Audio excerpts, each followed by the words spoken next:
So the course that we're doing today is called On Tap, Techniques for Alcohol Providers.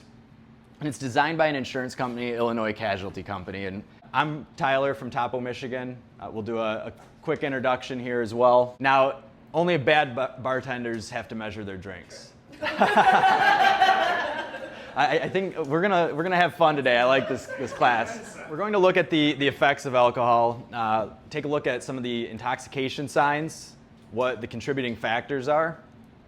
Before we get started, I just always like to find out with the group with a quick show of hands, has anybody had to cut a patron off?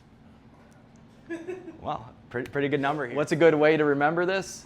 I just really care. That's why. You might see that they become more talkative. It doesn't seem like that's an issue here with this crew. Has anyone had somebody at the bar or at a table next to you that's beginning to become a problem and annoy, the other patrons around? What have you done in those cases? They solved their own problem. We like to see some self-policing, right? And we were like, hold on, let's see how this plays Yeah. out. This might actually turn out well. Bad one left, everything was fine from then on, everybody else was happy. So it panned out beautifully. That's a great story, actually. Slurred speech.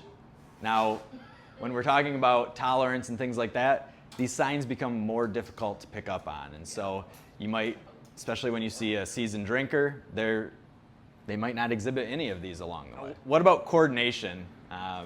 Is anyone just naturally not very coordinated in their everyday life? I'm seeing hands and pointing around here. So, hey, you're from the insurance agency. What's the craziest one you've heard of?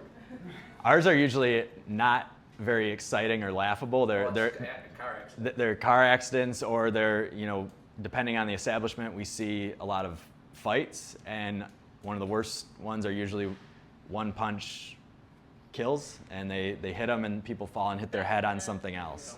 I was talking about this with somebody yesterday, that it was a pool hall and somebody picked up a cue ball, launched it, it missed their target and hit a lady in the eye. Like, those are the unfortunate, the not so laughable ones that we see. And so, we like to have fun with these stories and obviously learn from. I like hearing yours a lot more because ours don't usually end that well. And so when we have to get a call, it's how do we make sure that we've checked all the boxes to protect our clients. You should always be watching your guests and communicating with one another to make sure that we're monitoring the safety of others, because it's also important that we have safety for those that aren't exhibiting any of these signs of over-intoxication. And with that, I appreciate everyone hanging in there. If you want, we can take just a couple of minutes here, and you can walk through the test, and then we'll go through it and grade them together.